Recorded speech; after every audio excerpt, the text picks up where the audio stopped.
Assalamualaikum warahmatullahi wabarakatuh. Perkenalkan, saya Muhammad Ito, CGP Angkatan 9 dari SMP Negeri 3 Cigemblong, Kabupaten Lebak, Provinsi Banten. Pada kesempatan kali ini, perkenankan saya untuk memaparkan tugas koneksi antar materi modul 2.3 mengenai coaching untuk supervisi akademik. Tujuan pembelajaran khusus dari koneksi antar materi ini adalah CGP dapat menyimpulkan dan menjelaskan keterkaitan materi yang diperoleh dan membuat refleksi berdasarkan pemahaman yang dibangun selama modul 2 dalam berbagai media. Bagian 1. Pemikiran reflektif terkait pengalaman belajar.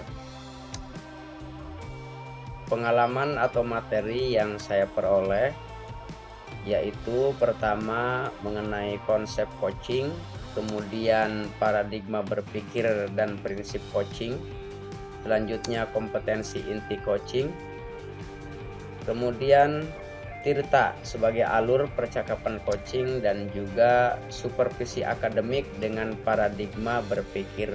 Untuk memahami lebih mendalam mengenai modul yang dipelajari, secara singkat akan saya paparkan materi terkait dengan modul 2.3.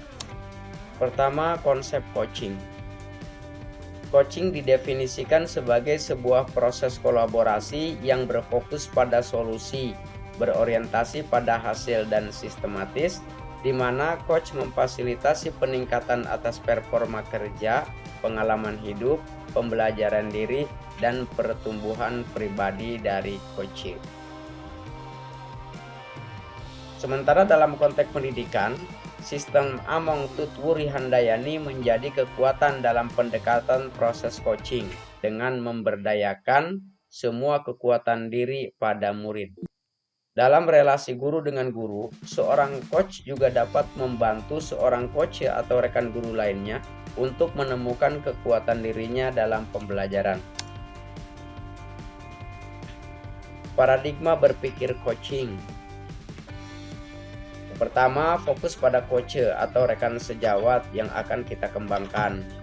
Yang kedua, bersifat terbuka dan ingin tahu.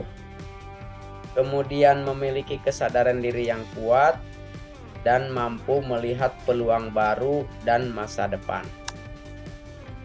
Prinsip coaching. Yang pertama, kemitraan.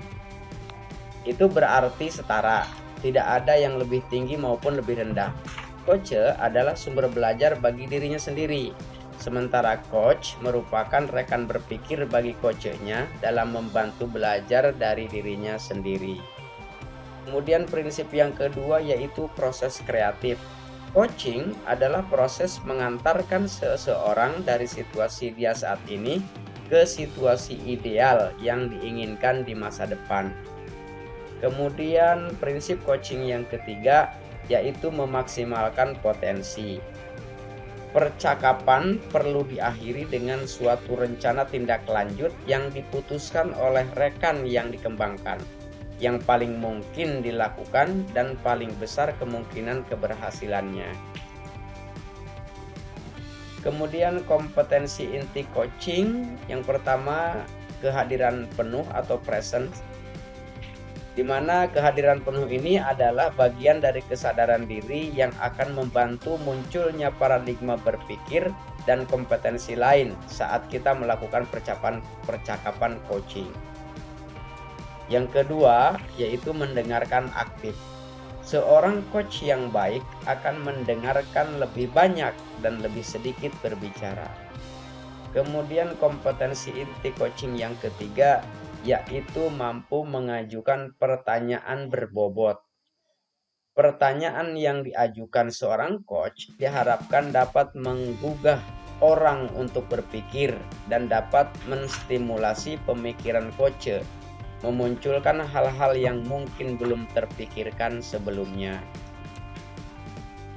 Kemudian percakapan coaching ini bisa mengikuti alur Tirta, di mana Tirta ini yang pertama yaitu tujuan. Di tujuan ini, coach dan coach menyepakati topik pembicaraan dan hasil yang diinginkan dari pembicaraan yang dilakukan. Kemudian yang kedua, identifikasi, di mana di kegiatan identifikasi ini coach dan coach menggali dan memetakan situasi saat ini dihubungkan dengan fakta-fakta yang ada. Yang ketiga yaitu rencana aksi, mengembangkan ide untuk alternatif rencana aksi atau solusi. Yang keempat, tanggung jawab, di mana tanggung jawab ini membangun komitmen akan langkah selanjutnya. Supervisi akademik. Supervisi akademik merupakan serangkaian aktivitas yang bertujuan untuk memberikan dampak secara langsung pada guru dan kegiatan pembelajaran mereka di kelas. Supervisi akademik perlu dimaknai secara positif sebagai kegiatan berkelanjutan yang meningkatkan kompetensi guru sebagai pemimpin pembelajaran dalam mencapai tujuan pembelajaran, yakni pembelajaran yang berpihak pada anak. Siklus supervisi akademik ada 3. Yang pertama, praobservasi. Pertemuan praobservasi ini merupakan percakapan yang membangun hubungan antara guru dan supervisor sebagai mitra dalam pengembangan kompetensi diri. Kemudian yang kedua, observasi. Observasi ini merupakan aktivitas kunjungan kelas yang dilakukan oleh supervisor. Yang ketiga, pasca observasi. Percakapan supervisor dan guru terkait hasil data observasi, menganalisis data, umpan balik, dan rencana pengembangan kompetensi. Proses percakapan bersifat reflektif dan bertujuan perbaikan ke depan. Emosi-emosi yang dirasakan saya terkait pengalaman belajar di modul 2.3, di awal saya merasa ragu dan khawatir. Ragu dan khawatir ini karena saya merasa ragu terhadap kemampuan diri dalam menguasai dan menerapkan konsep yang sedang dipelajari. Selanjutnya, seiring perjalanan, emosi yang ada pada diri saya merasa senang. Merasa senang karena dapat berkolaborasi dengan rekan lainnya dalam menerapkan konsep yang dipelajari.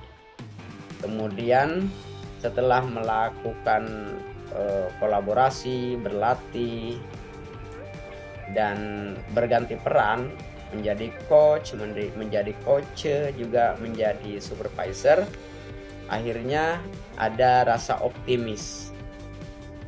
Saya optimis bisa menerapkan konsep setelah berlatih coaching dan supervisi di ruang kolaborasi dan juga di demonstrasi kontekstual. Hal baik mengenai keterlibatan diri dalam belajar. Menurut saya, hal baik yang sudah saya lakukan pada kegiatan eksplorasi konsep dan elaborasi.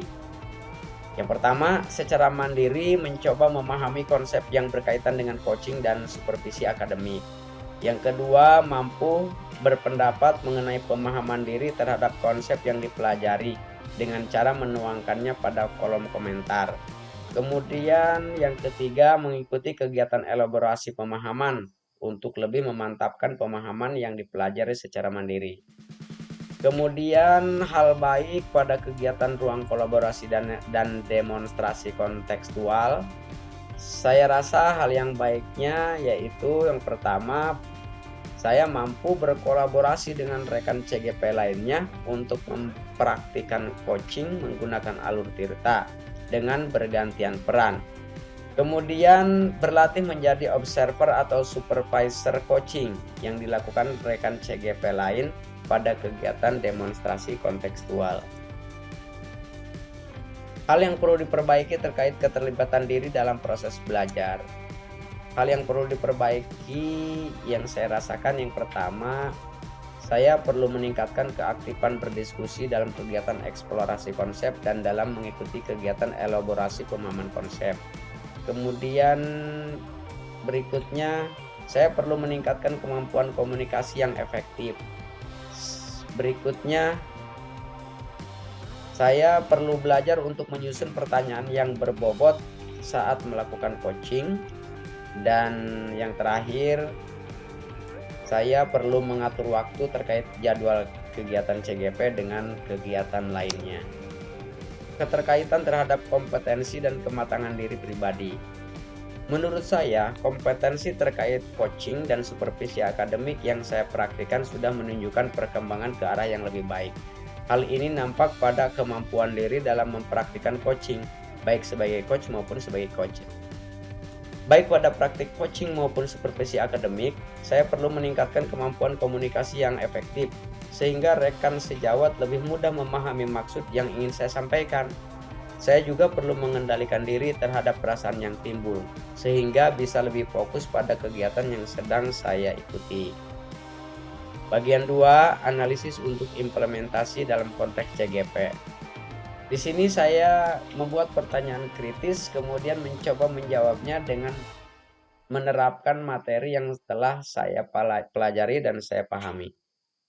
Pertanyaan yang pertama, jika kita mau melakukan coaching pada murid, apakah perlu dilakukan kepada setiap individu murid yang ada di sekolah? Menurut saya, setiap murid memiliki kesempatan untuk diberikan coaching. Tapi dalam pelaksanaannya mungkin perlu dibuat skala prioritas untuk menentukan murid yang mana saja yang perlu segera diberikan coaching. Kemudian pertanyaan kritisnya yang kedua yaitu, bagaimana jika supervisi akademik yang biasa dilakukan ke sekolah menerapkan prinsip-prinsip coaching? Jika supervisi akademik menggunakan prinsip coaching, maka kepala sekolah dapat menggali lebih dalam mengenai kendala yang dihadapi guru, sekaligus dapat berbincang secara kekeluargaan untuk menemukan solusi terbaik yang bisa dilakukan guru tersebut. Selanjutnya, tantangan dan alternatif solusi. Tantangannya, supervisi yang biasa dilakukan menggunakan instrumen yang sudah tersedia, sehingga masih ada kemungkinan banyak hal lain yang perlu digali dari seorang guru terkait dengan pengembangan kompetensi dirinya sebagai pemimpin pembelajaran. Alternatif solusi yang bisa dilakukan, pertama, mendiseminasikan praktik coaching di komunitas belajar. Kemudian, berdiskusi dengan kepala sekolah dan guru untuk mengkolaborasikan kegiatan supervisi akademik yang biasa dilakukan dengan paradigma berpikir coaching. Bagian ketiga, membuat keterhubungan. Pengalaman masa lalu. Bimbingan konseling diberikan pada murid tertentu saja dan belum menerapkan prinsip coaching. Supervisi akademik yang biasa dilakukan menggunakan instrumen yang disediakan sekolah. Penerapan di masa mendatang. Menerapkan paradigma berpikir coaching pada murid untuk membantu mereka menemukan cara belajar yang baik sesuai karakternya masing-masing. Pada kegiatan supervisi akademik, selain menggunakan instrumen yang disediakan sekolah, juga dikolaborasikan dengan paradigma berpikir coaching untuk membantu guru dalam mengembangkan kompetensinya. Praktik baik dari modul lain yang telah dipelajari. Praktik baik yang sudah dilakukan, pertama, melaksanakan kegiatan pembelajaran berdiferensiasi dengan cara mengelompokkan murid sesuai dengan kebutuhan belajarnya, sehingga mereka dapat belajar dengan baik. Yang kedua, merencanakan dan melaksanakan pembelajaran yang terintegrasi dengan kompetensi sosial emosional. Untuk membantu pemahaman yang lebih mendalam mengenai materi di CGP, saya juga menyempatkan diri untuk membaca materi dari sumber lain di internet, baik dalam bentuk jurnal ilmiah, blog maupun video yang ada di kanal YouTube.